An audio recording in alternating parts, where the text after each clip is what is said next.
Bismillahirrahmanirrahim. Assalamualaikum warahmatullahi wabarakatuh. Dengan saya, Ibu Novi, kita akan mempelajari tentang pengumpulan data atau teknik pengumpulan data dalam metode penelitian kualitatif.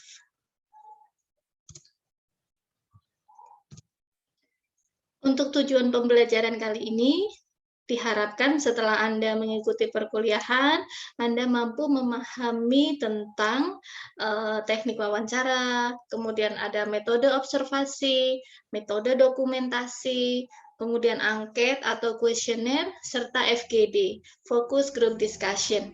Ini spesifik metode-metode yang banyak dilakukan para peneliti dengan metode kualitatif. Ada beberapa metode yang lain, tetapi tidak menjadi fokus pembelajaran kali ini. Terkait dengan penelitian kualitatif, jadi kualitas riset ini sangat tergantung pada kualitas dan kelengkapan data yang dihasilkan. Pertanyaan yang selalu diperhatikan dalam pengumpulan data itu antara lain, apa yang akan dicari, siapa informannya, di mana akan melakukan pengumpulan data, kapan saya akan melakukan pengumpulan data, dan bagaimana, bagaimana cara peneliti untuk mengambil data.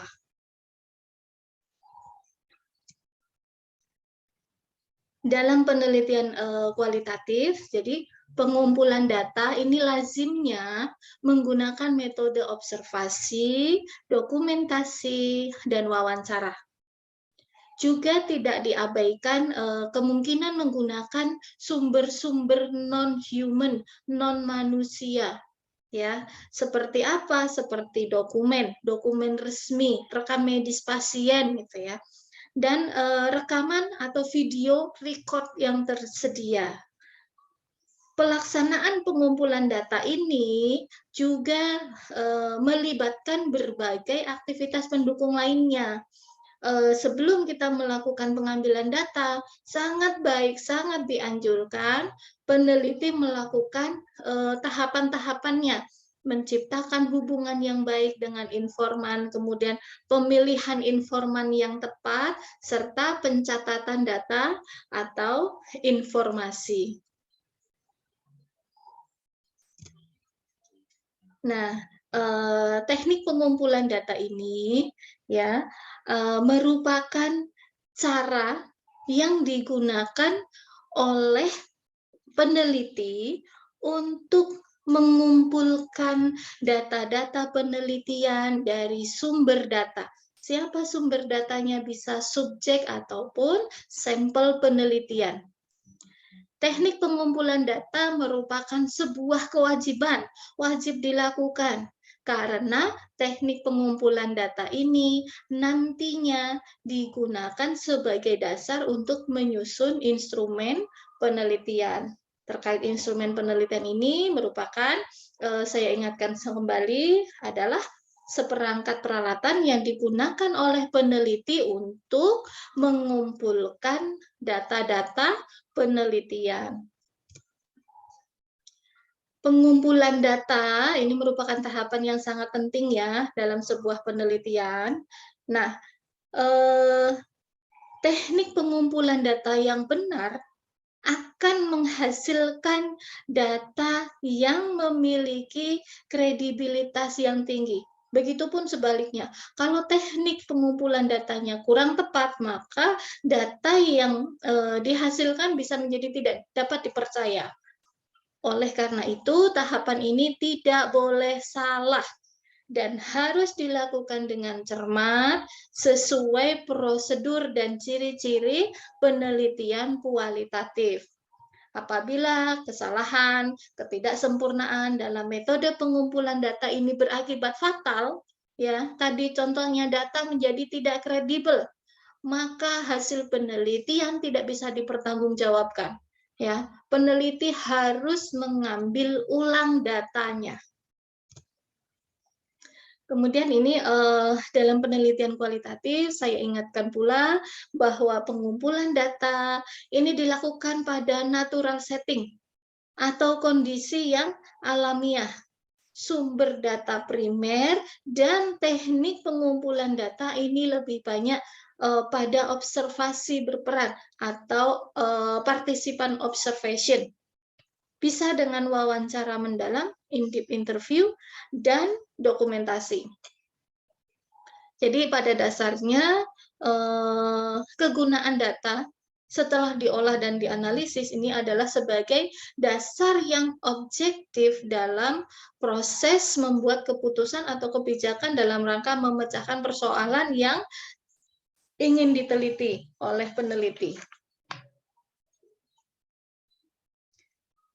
Contohnya, misal, seorang peneliti ingin memperoleh informasi mengenai persepsi dosen ya terhadap kurikulum keperawatan yang baru. Maka teknik yang ia pakai akan lebih tepat menggunakan wawancara, bukan observasi.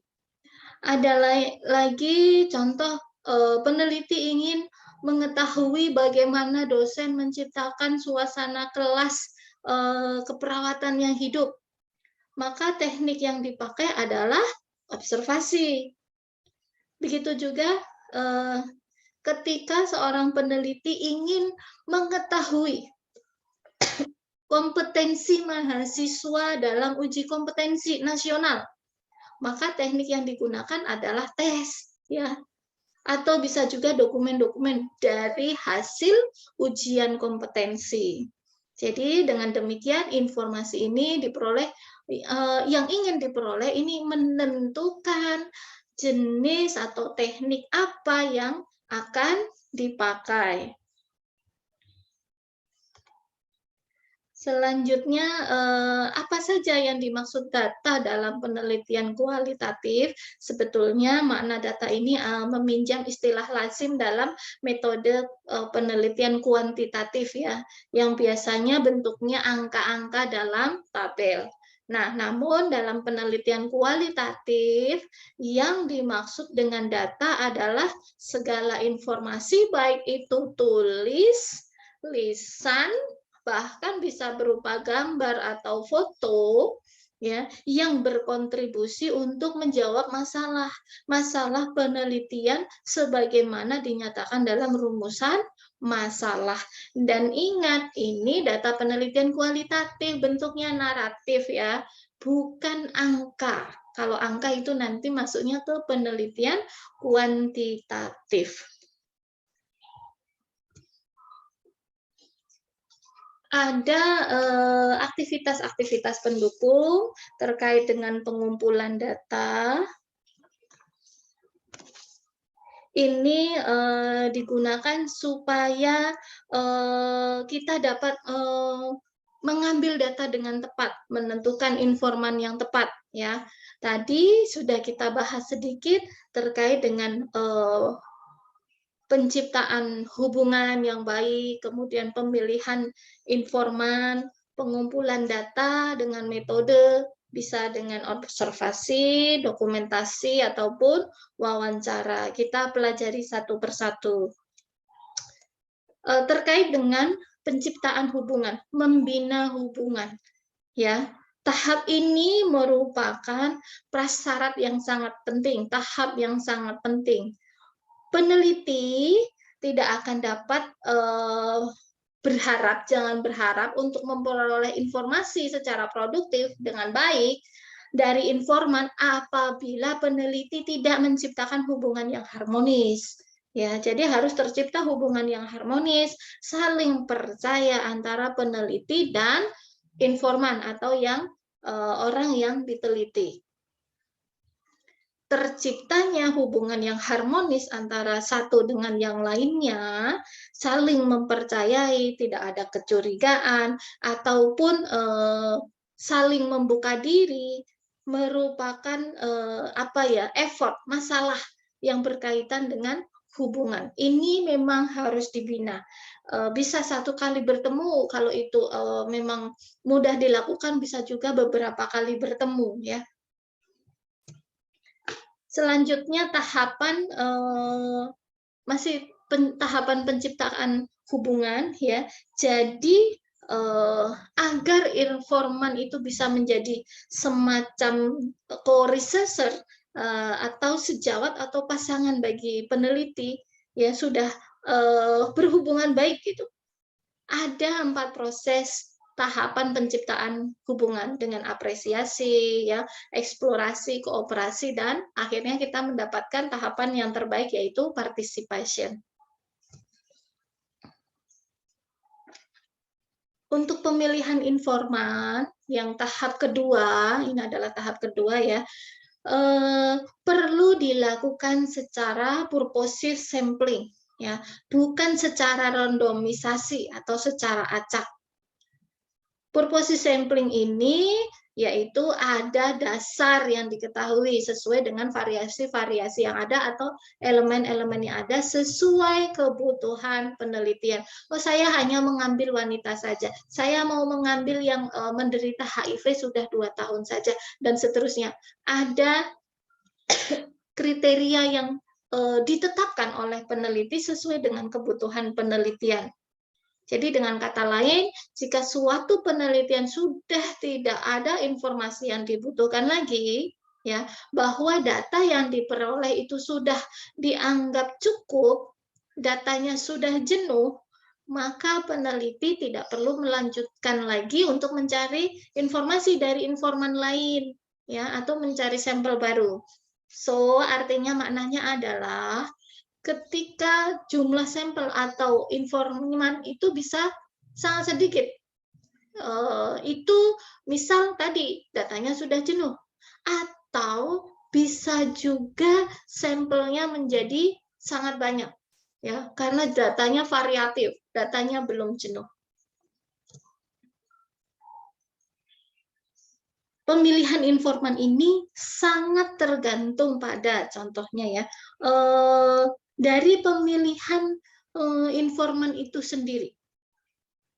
Ya, kemudian dari kompleksitas atau keragaman fenomena yang akan diteliti.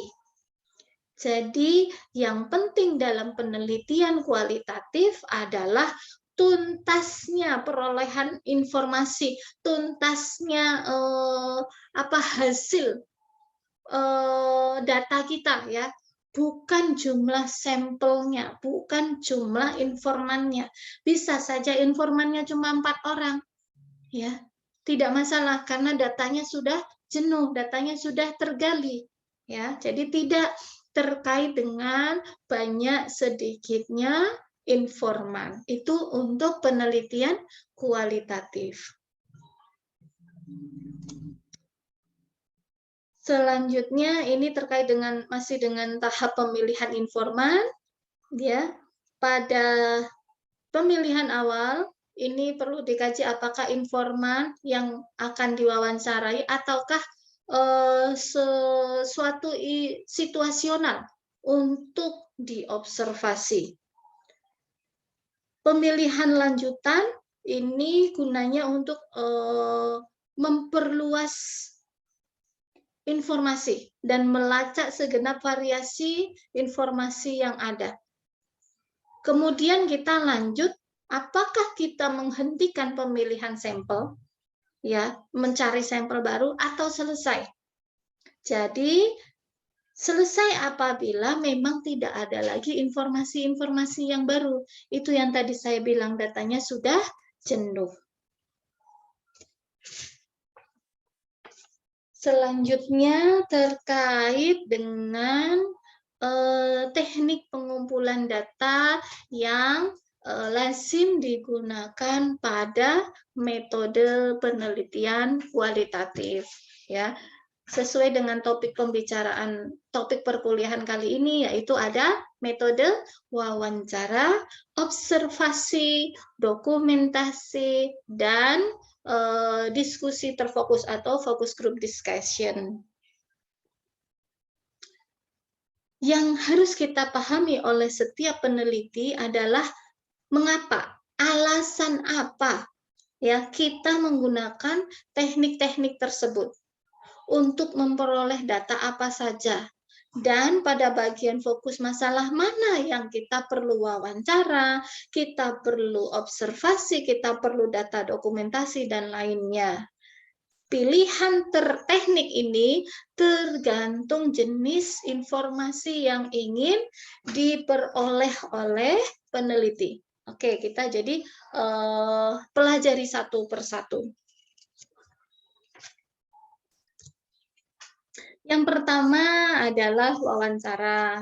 Jadi wawancara atau interview ini adalah salah satu teknik yang digunakan untuk mengumpulkan data penelitian. Ya.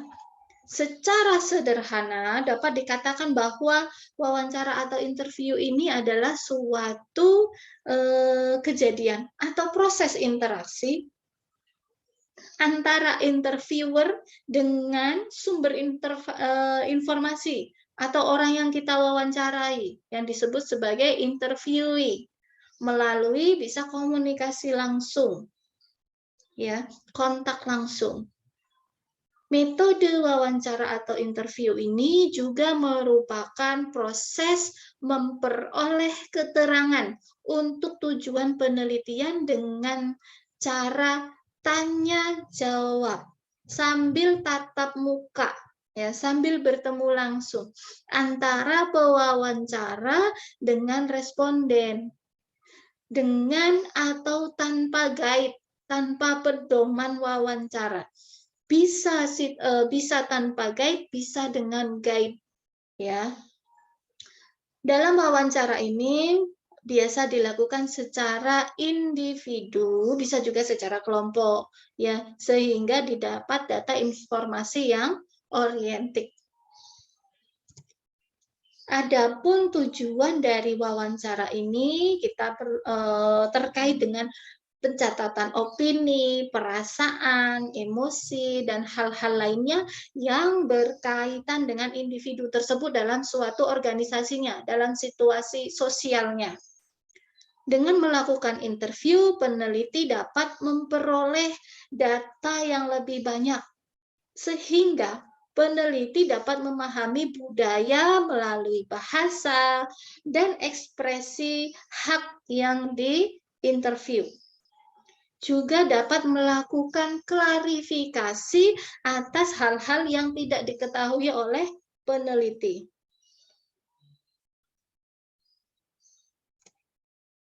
Pertanyaannya, yang pertama, ya, yang perlu diperhatikan dalam interview adalah siapa yang akan diinterview. Nah, untuk memperoleh data yang kredibel, maka interview ini harus dilakukan pada orang yang knowledgeable responden, ya, yang mampu menceritakan dengan akurat fenomena yang kita teliti.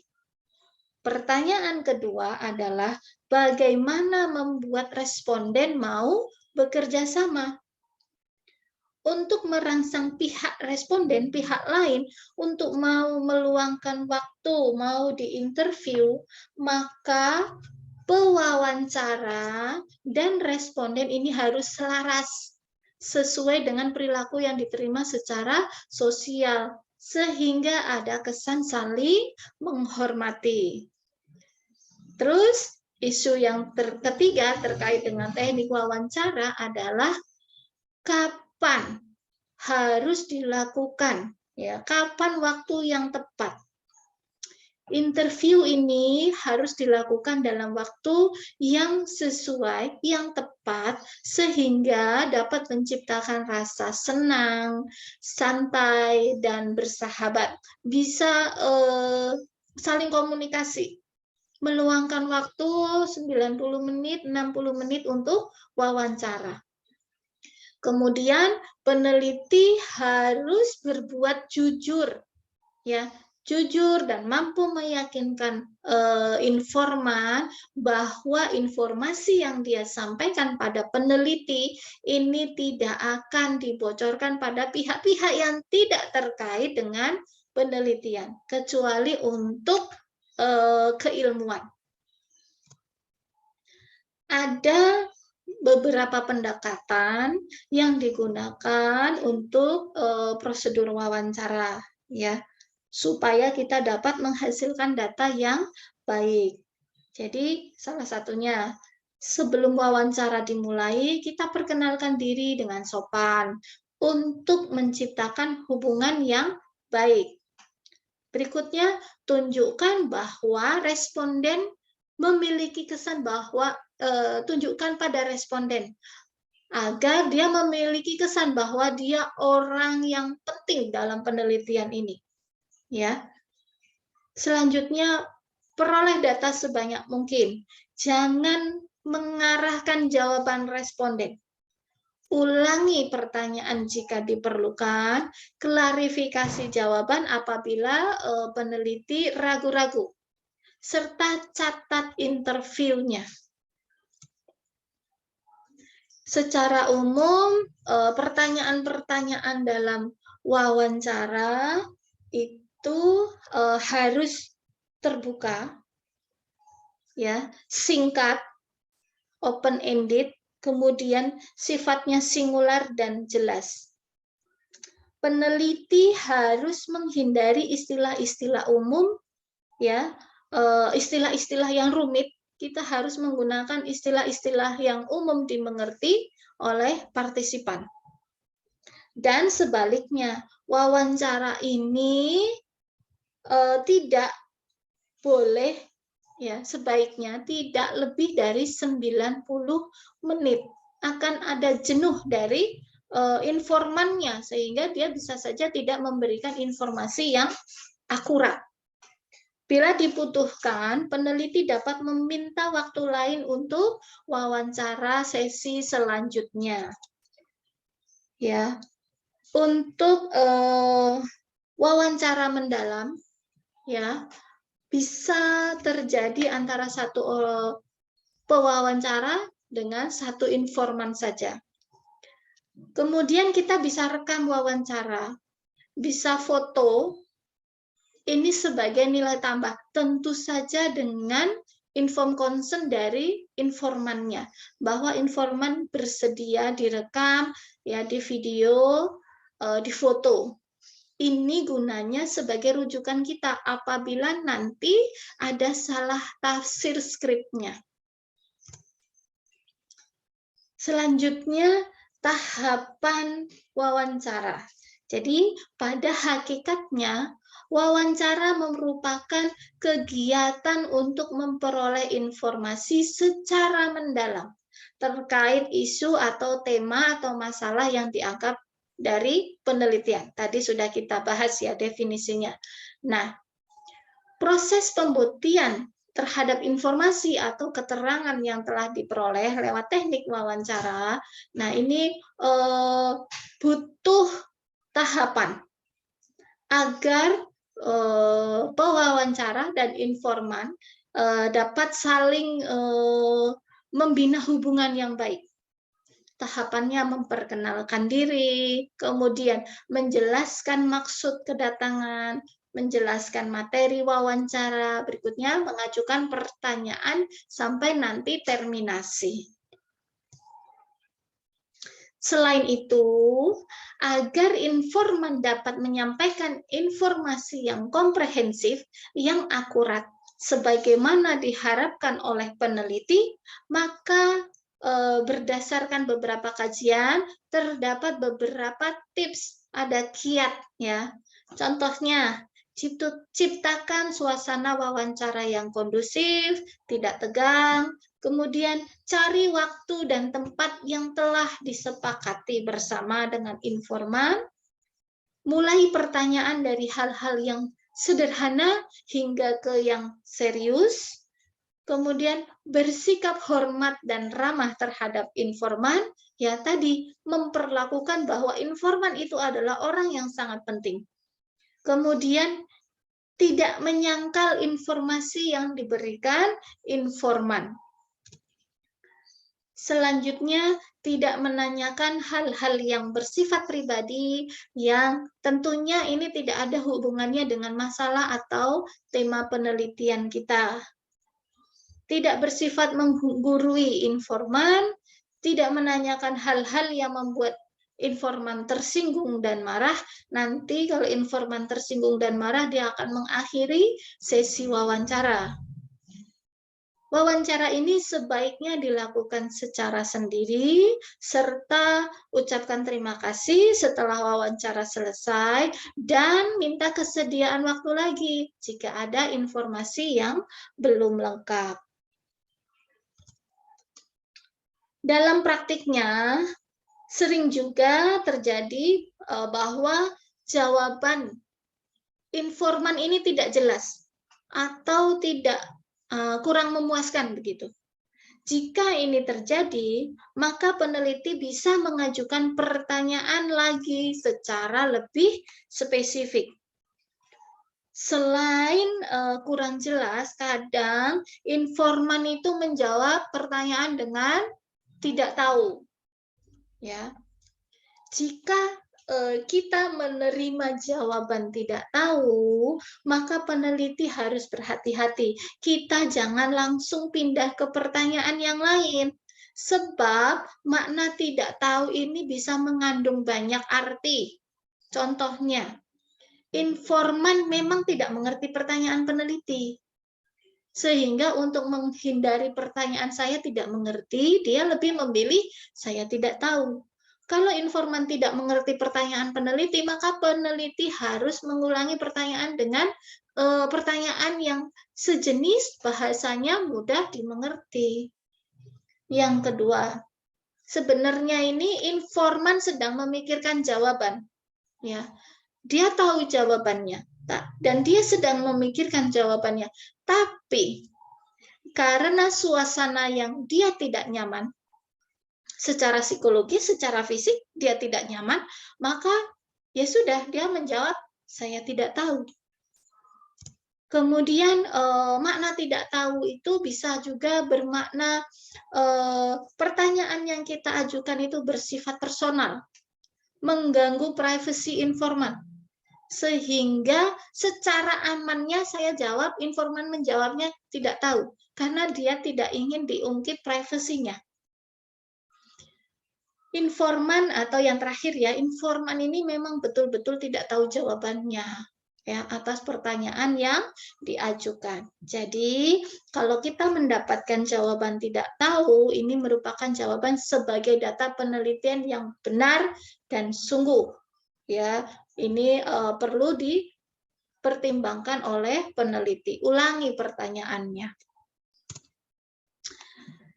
Kemudian kita akan membahas terkait apa saja model-model ya wawancara. Di sini yang akan kita bahas beberapa model. Ada wawancara mendalam, terarah, baku terbuka, terstruktur, dan tidak terstruktur. Kita pelajari satu persatu. Untuk wawancara mendalam. Ya, pertanyaan dalam wawancara mendalam pada umumnya disampaikan secara spontanitas. Hubungan antara pewawancara dan yang diwawancarai adalah hubungan yang dibangun dalam suasana yang biasa saja, sehingga pembicaraan berlangsung sebagaimana percakapan sehari-hari dan sifatnya tidak formal. Tujuan dari wawancara mendalam ini utamanya untuk dapat menyajikan konstruksi saat sekarang dalam konteks mengenai para pribadi, peristiwa, aktivitas, perasaan, emosi, motivasi, tanggapan atau persepsi. Ya, ada banyak ya, tingkat dan bentuk keterlibatan dan sebagainya. Selanjutnya adalah wawancara dengan petunjuk umum. Jenis wawancara ini mengharuskan pewawancara menyusun kerangka atau garis besar pokok pembicaraan dalam bentuk petunjuk wawancara. Ya, ada bentuk petunjuk wawancaranya. Petunjuk umum ini berfungsi untuk menjaga agar pokok pembicaraan yang direncanakan dapat tercakup secara keseluruhan dan pembicaraan tidak keluar dari topik dan kerangka besar yang direncanakan. Wawancara yang ketiga adalah metode wawancara baku terbuka.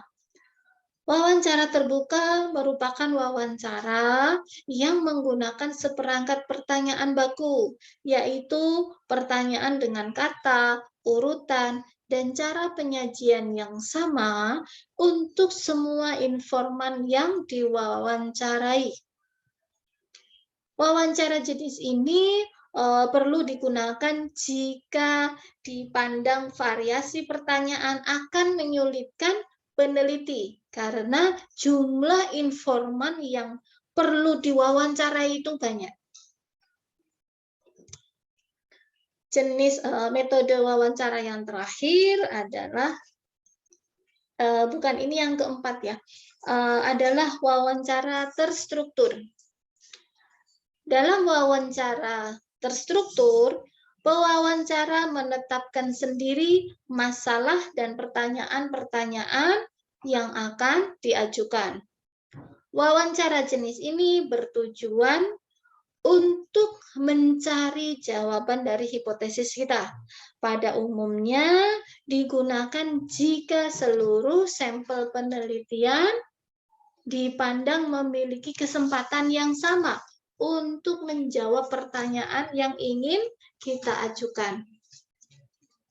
Keuntungan menggunakan wawancara terstruktur yaitu tidak dilakukan pendalaman pertanyaan yang memungkinkan adanya dusta bagi informan yang kita wawancarai. Jadi kita menutup kemungkinan itu, mengabaikan kemungkinan informannya tidak memberikan informasi dengan akurat. Kemudian metode yang terakhir dari wawancara yaitu wawancara tidak terstruktur. Hasil wawancara tidak terstruktur menekankan pada pengecualian, penyimpangan, penafsiran yang tidak lazim. Penafsiran kembali, kemudian pendekatan baru, mungkin juga terkait dengan pandangan ahli atau perspektif tunggal. Perbedaan wawancara ini dengan wawancara terstruktur adalah dalam hal waktu bertanya dan memberikan respon yang lebih bebas. Dalam wawancara tidak terstruktur, pertanyaan itu tidak disusun terlebih dahulu.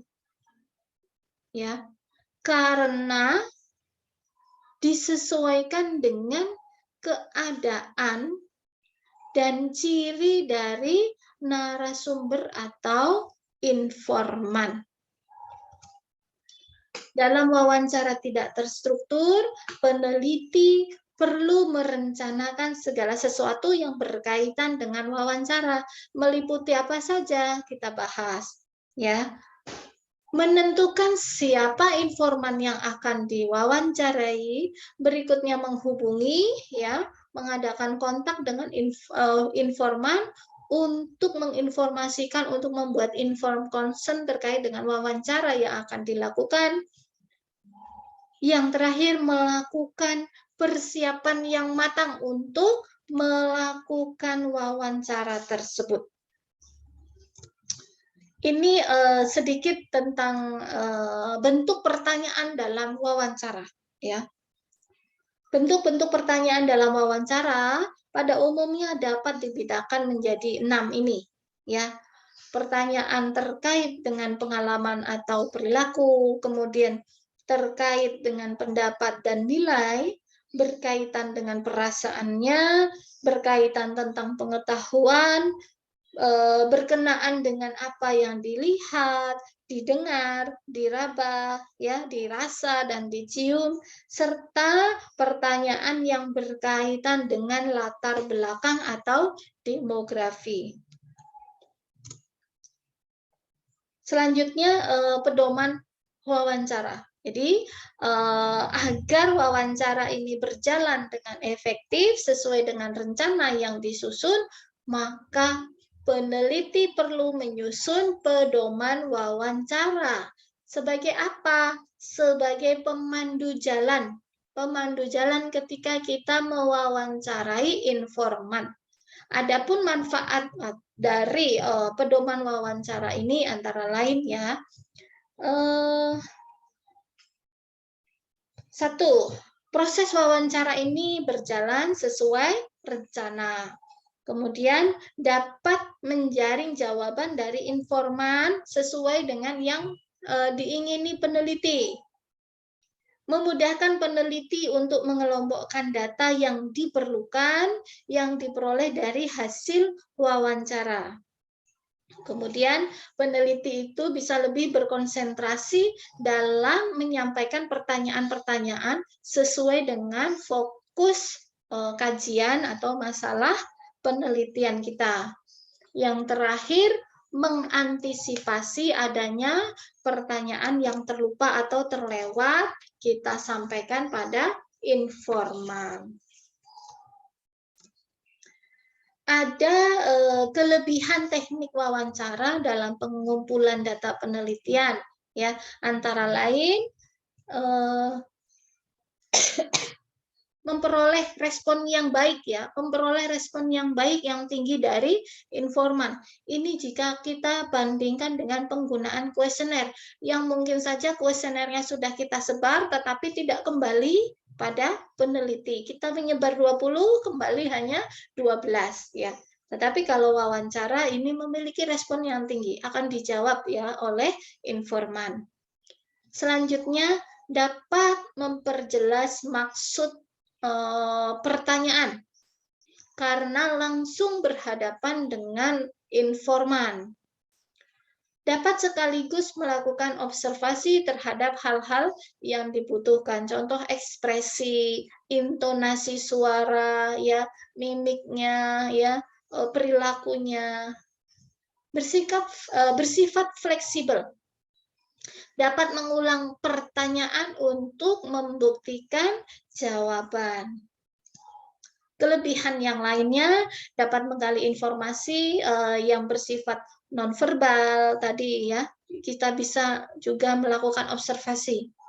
Dapat menyampaikan pertanyaan secara spontanitas, dapat dipastikan untuk mendapatkan jawaban, ya, dapat menyampaikan berbagai bentuk pertanyaan, serta mempermudah informan dalam memahami pertanyaan yang kompleks.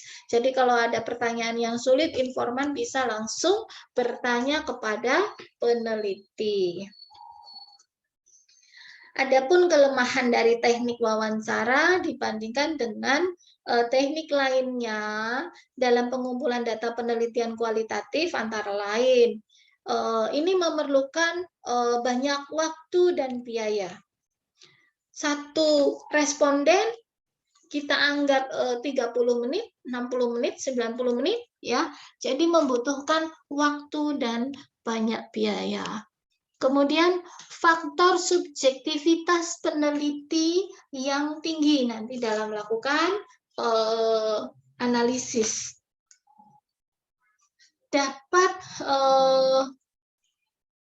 dalam kondisi tertentu ya, dapat membuat rasa tidak nyaman bagi informan karena pertanyaan mungkin yang bersifat pribadi. Tidak terdapat standarisasi model pertanyaan. Kemudian sulit ya menemukan informan yang bersedia untuk diwawancarai.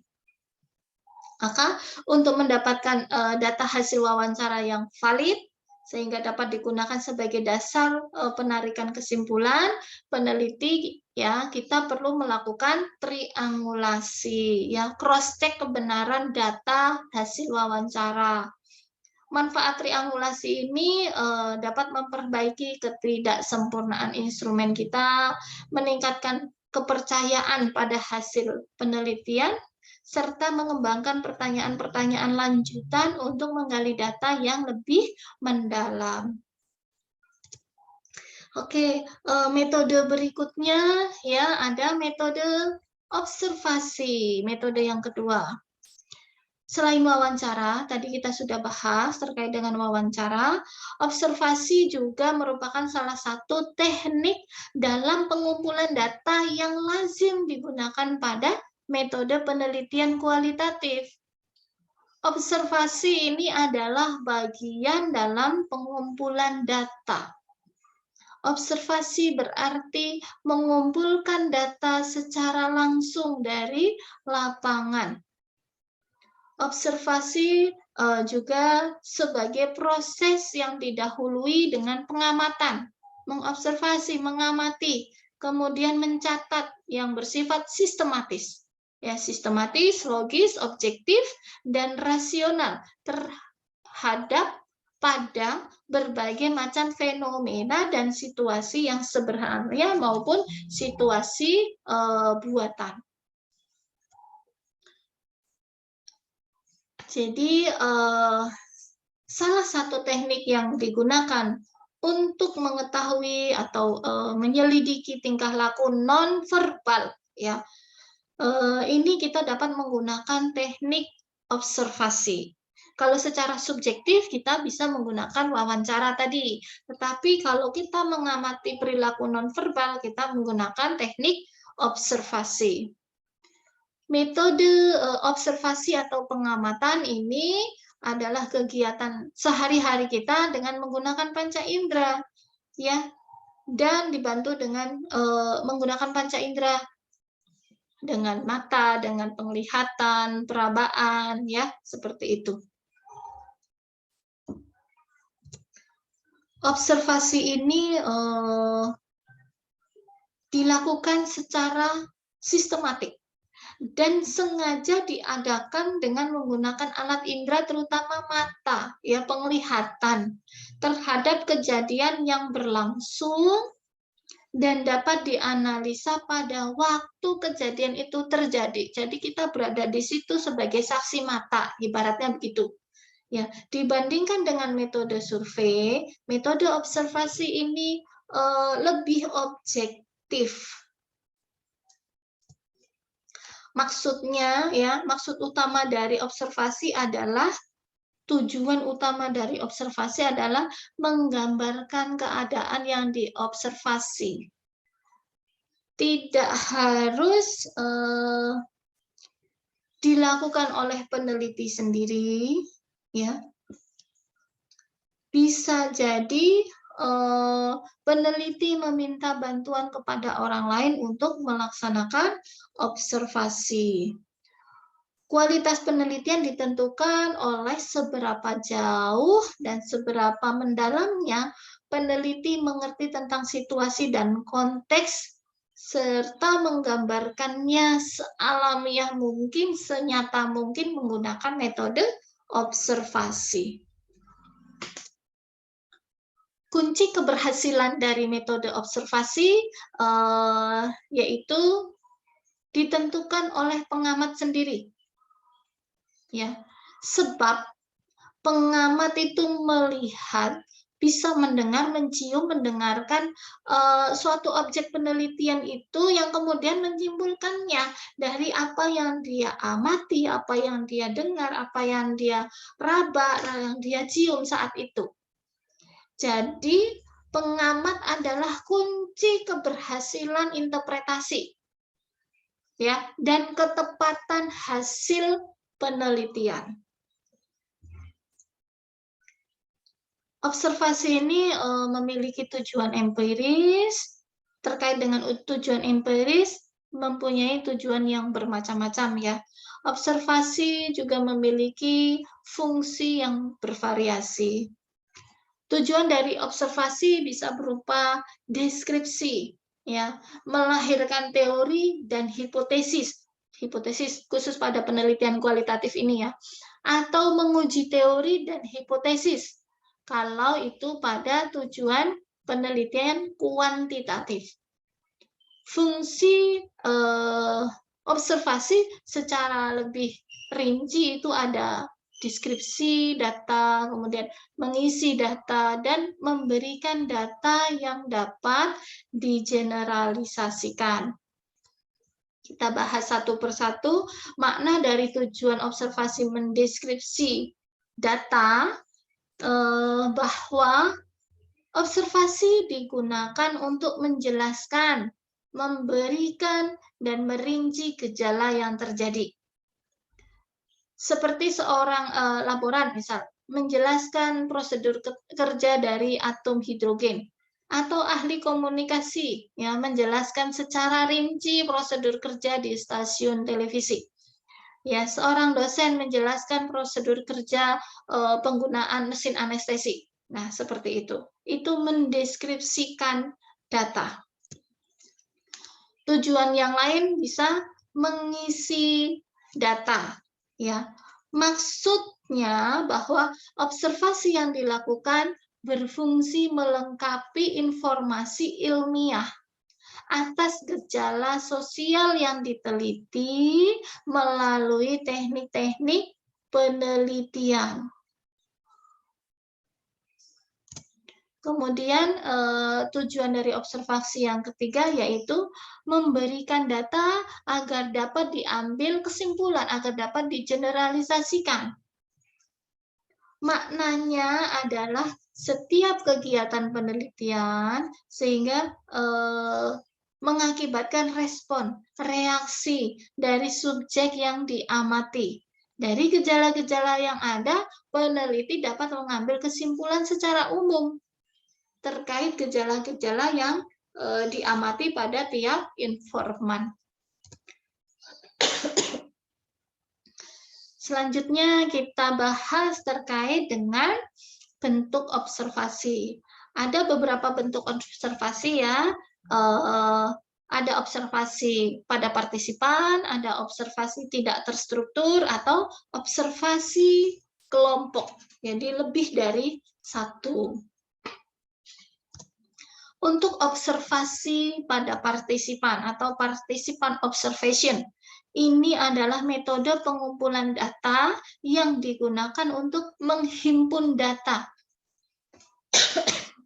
melalui pengamatan dan penginderaan, di mana peneliti terlibat dalam keseharian informan. Peneliti bisa bermalam di situ, ya, bisa mengamati berhari-hari, ya, untuk dapat menginternalisasi partisipan observation. Kemudian yang kedua ada observasi tidak terstruktur. Ini ialah pengamatan yang dilakukan tanpa menggunakan pedoman observasi, sehingga peneliti mengembangkan pengamatannya berdasarkan perkembangan yang terjadi di lapangan selama dia melakukan pengumpulan data. Yang terakhir, observasi kelompok, yaitu pengamatan yang dilakukan oleh kelompok tim peneliti terhadap suatu isu yang dianggap menjadi objek penelitian. Mereka nanti akan melakukan discussion terhadap potret mereka, terhadap pemahaman mereka pada objek penelitian. Next. Ini adalah metode yang ketiga. Tadi saya ingatkan, kita sudah membahas metode wawancara, metode observasi. Yang berikutnya adalah metode dokumentasi. Ya, selain wawancara dan observasi, tentunya informasi bisa kita peroleh melalui fakta yang tersimpan dalam bentuk surat, letter, catatan harian, diari, foto, hasil rapat, ya, cindera mata, jurnal kegiatan, ya, logbook penelitian dan sebagainya. Ada beberapa dokumen biasa, ada beberapa dokumen seperti ini bisa dipakai untuk menggali informasi yang terjadi pada masa silam. Ya, catatan sejarah dari piramida mesin, catatan sejarah di candi-candi di Indonesia, atau catatan di daun lontar. Nah, itu bisa kita gunakan sebagai sumber informasi menggunakan melalui metode dokumentasi.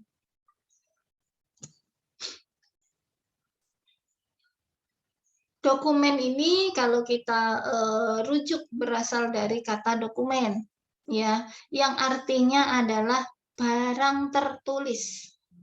Metode dokumentasi berarti tata cara pengumpulan data dengan mencatat data-data yang sudah ada. Metode dokumentasi adalah metode pengumpulan data yang digunakan untuk menelusuri data historis. Dokumen tentang orang, sekelompok orang, peristiwa, atau kejadian dalam situasi sosial yang sangat berguna dalam penelitian kualitatif. Teknik atau studi dokumentasi ini bisa juga dipandang sebagai cara pengumpulan data melalui peninggalan arsip-arsip, termasuk buku, teori, dalil, hukum, dan lain-lain yang berhubungan dengan masalah penelitian kita. Dalam penelitian kualitatif, teknik pengumpulan data yang utama karena pembuktian hipotesisnya yang diajukan secara logis, rasional, melalui pendapat teori hukum, ini baik mendukung maupun yang menolak hipotesis penelitian kita. Dokumentasi, ya, metode dokumentasi sebagai metode pengumpulan penelitian tentu memiliki kelebihan dan kekurangan. Untuk kelebihannya dari metode dokumentasi antara lain efisien dari segi waktu, tenaga, dan biaya. Metode dokumentasi menjadi efisien karena data yang kita butuhkan itu tinggal mengutip, mengcopy, menyadur saja dari dokumen yang sudah ada. Untuk kelemahan dari metode dokumentasi, ini validitas data yang rendah. Ya, apakah betul relief di candi itu bisa kita baca dengan baik? Contohnya begitu. Reliabilitas data juga masih rendah, ya, masih diragukan. Selanjutnya, teknik yang keempat, yaitu menggunakan angket atau kuesioner. Angket ini memiliki fungsi yang serupa dengan wawancara. Hanya berbeda dalam implementasinya, dalam pelaksanaannya. Jika wawancara itu disampaikan kepada responden secara lisan, maka pelaksanaan implementasi angket atau kuesioner ini yaitu responden mengisi kuesioner yang telah disusun oleh peneliti. Hasil data angket ini bukan berupa angka, ya, ingat, tetapi berupa naratif deskriptif, kalimat, paragraf, ya. Tidak ada teknik pengumpulan data yang lebih efisien dibandingkan menggunakan kuesioner. Adapun petunjuk untuk membuat daftar pertanyaan antara lain, ya, bahwa rencanakanlah fakta atau opini apa saja yang ingin kita kumpulkan. Kemudian berdasarkan fakta dan opini tersebut, maka tentukan tipe dari pertanyaan yang paling tepat untuk masing-masing fakta dan opini tersebut. Yang ketiga, tuliskan pertanyaan-pertanyaan yang akan diajukan. Pertanyaan ini tidak boleh mengandung kesalahan, ya. Salah ketik, Bu, oh, nggak boleh. Serta harus jelas dan sederhana. Lalu, lakukan uji coba atas pertanyaan itu kepada beberapa responden terlebih dahulu. Misalnya 2 atau 3 orang kita tanya. Apabila responden mengalami kesulitan dalam mengisi daftar pertanyaan, maka pertanyaan tersebut harus kita perbaiki lagi, mungkin disederhanakan lagi, mungkin dibagi 2 pertanyaannya, ya. Selanjutnya, perbanyaklah dan distribusikanlah daftar pertanyaan atau angket tersebut kalau memang sudah dianggap baik dan solid. Adapun kelebihan dan kekurangan dari teknik kuesioner ini, untuk kelebihannya ya, daftar pertanyaan dari sumber data bisa dalam jumlah yang banyak, ya, daftar pertanyaannya bisa banyak. Kita bisa menggali banyak informasi. Responden tidak merasa terganggu ya, karena dapat mengisi daftar pertanyaan tersebut dengan memilih waktunya sendiri, ya, atau bisa mengulanginya sendiri. Daftar pertanyaan secara relatif lebih efisien untuk sumber data yang banyak, untuk sumber informan yang banyak. Jadi kita sebar kuesioner. Informannya banyak, kita wawancara akan membutuhkan waktu dan biaya yang banyak, pakai kuesioner. Kemudian daftar pertanyaan biasanya tidak mencantumkan identitas responden, maka responden tidak merasa terbebani, ya, sehingga dia bisa mengisi jawaban dari kuesioner kita dengan lebih objektif. Adapun kelemahan dari teknik kuesioner ini, ya, tidak ada jaminan bahwa daftar pertanyaan kita akan dijawab dengan sepenuh hati. Ya, dia menjawab di samping anaknya lagi rewel, ya. Bisa saja responden informan tidak menjawab dengan sepenuh hati. Kemudian daftar pertanyaan cenderung tidak fleksibel. Pertanyaan yang harus dijawab terbatas, ya, karena responden cukup menjawab pertanyaan yang tercantum di daftar kita saja, ya, sehingga pertanyaan tersebut tidak dapat dikembangkan lagi sesuai dengan situasi. Selanjutnya, pengumpulan data tidak dapat dilakukan secara bersama-sama dan daftar pertanyaan yang lengkap itu sulit sebetulnya untuk dibuat. Oke, ini teknik yang terakhir yaitu focus group discussion. Ya, metode terakhir untuk mengumpulkan data yang akan kita bahas yaitu menggunakan focus group discussion (FGD), yaitu upaya menemukan makna sebuah isu, sebuah masalah pada sekelompok orang, ya, sekelompok orang, ya, jamak, melalui diskusi untuk menghindari diri pemaknaan yang salah dari peneliti. Untuk menghindari pemaknaan yang subjektif dari peneliti, ya, maka dibentuk kelompok diskusi. Bisa terdiri atas beberapa peneliti atau informan. Dengan beberapa orang mengkaji sebuah isu, maka diharapkan hasil pemaknaannya menjadi lebih objektif.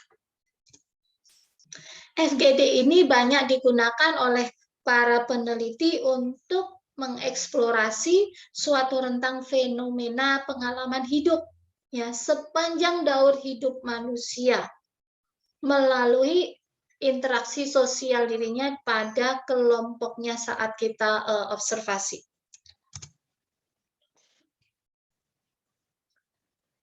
Pendefisian metode FGD ini juga berhubungan erat, ya, dengan alasan atau justifikasi utama penggunaan FGD itu sendiri, yaitu tadi sebagai metode pengumpul data pada penelitian. Justifikasi utama penggunaan FGD untuk memperoleh data atau informasi yang kaya akan berbagai pengalaman sosial dari interaksi antar individu yang berada dalam suatu kelompok diskusi. Untuk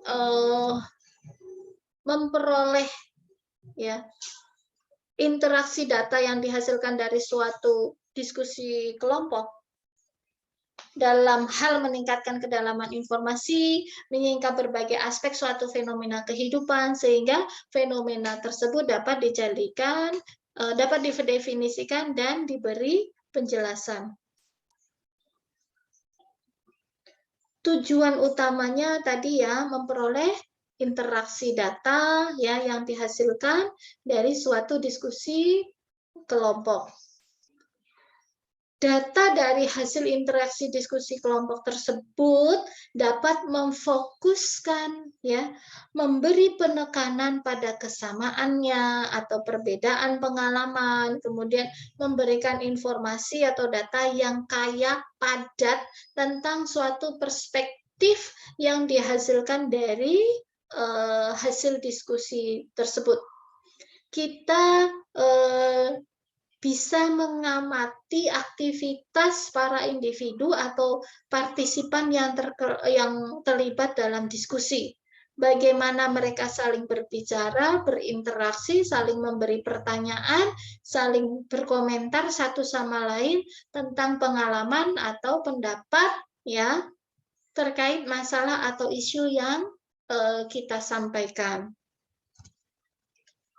Metode FGD ini ya merupakan salah satu metode pengumpul data penelitian dengan hasil akhir memberikan data yang berasal dari hasil interaksi sejumlah partisipan.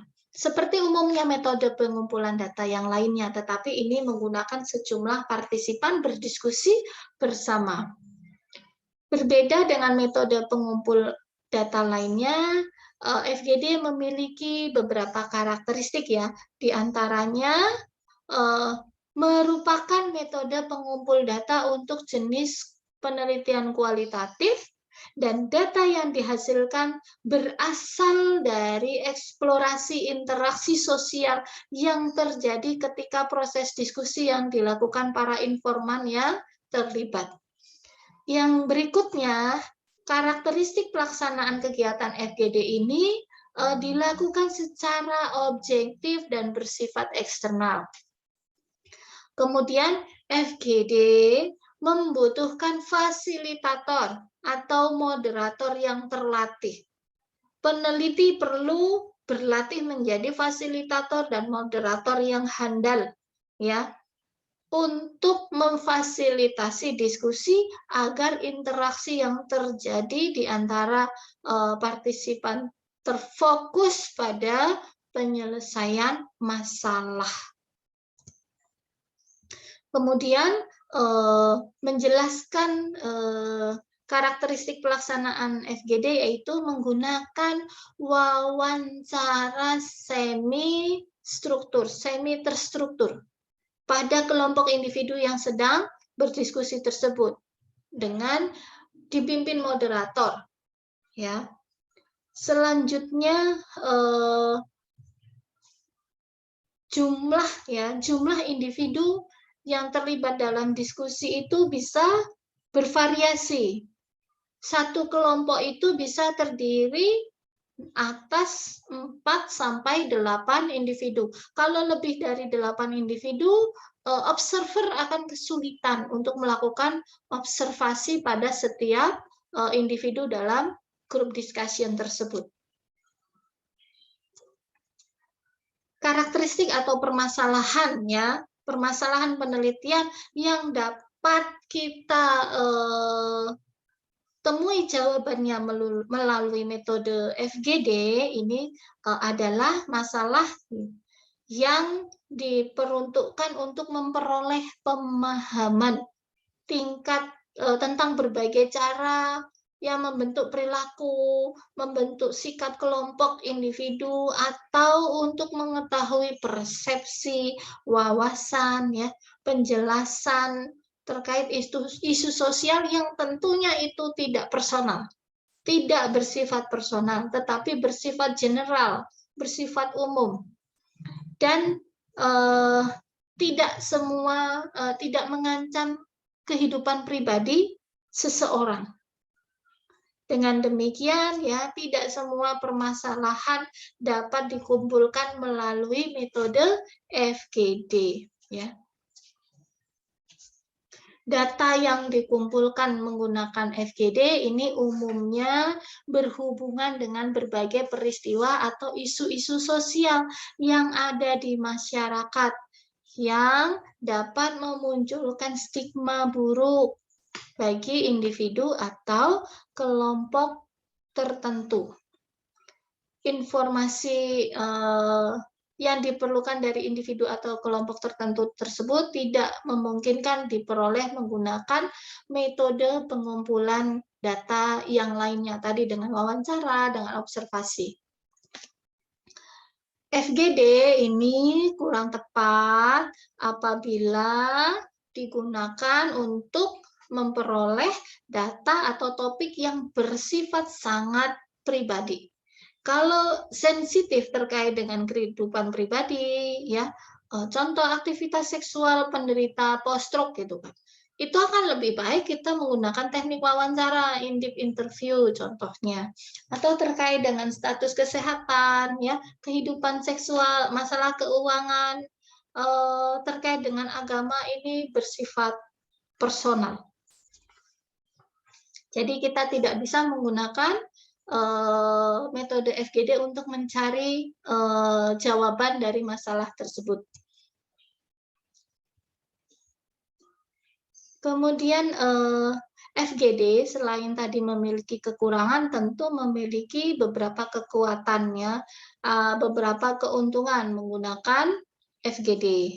Salah satunya bahwa metode FGD memberikan lebih banyak data ya dibandingkan menggunakan metode lainnya. Kemudian kemampuan ya menggunakan interaksi antar partisipan untuk memperoleh kedalaman, kekayaan data yang lebih padat ini tidak bisa kita peroleh melalui wawancara mendalam. Informasi atau data yang diperoleh melalui FGD ini lebih kaya, lebih informatif dibandingkan menggunakan teknik pengumpulan data lainnya. Hal ini dikarenakan ya partisipan individu yang tergabung dalam FGD ini memberikan data dapat meningkat jika mereka berada dalam situasi diskusi. Oh iya, saya ingat itu, maka saya memberikan pendapat. Ya, bisa saja seperti itu. Keuntungan lainnya, ya, ini metode FGD ini berdasarkan dari segi kepraktisan dan segi biaya, ini merupakan metode pengumpulan data yang hemat biaya, tidak mahal, bersifat fleksibel dan praktis, serta elaboratif ya. Dapat mengumpulkan data yang lebih banyak dari responden dalam waktu yang singkat. Selain itu, metode FGD ini memfasilitasi kebebasan berpendapat para individu yang terlibat dan memungkinkan para peneliti meningkatkan jumlah sampel penelitian mereka. Dari segi validitas, metode FGD merupakan metode yang memiliki tingkat high face validity dan secara umum berorientasi pada prosedur penelitian. Metode FGD juga memiliki beberapa keterbatasan sebagai alat pengumpul data ya. Dari segi analisis, data yang diperoleh melalui FGD ini memiliki tingkat kesulitan yang tinggi karena sumber datanya banyak dalam satu waktu. Ya. Sulit untuk dianalisis dan membutuhkan waktu yang lama untuk menganalisisnya. Selain itu, Kelompok diskusi yang bervariasi dapat menambah kesulitan ketika dilakukan analisis dari data yang sudah terkumpul. Pengaruh seorang moderator, tadi kan FGD dipimpin oleh moderator ya, atau pewawancara, juga sangat menentukan hasil akhir pengumpulan data.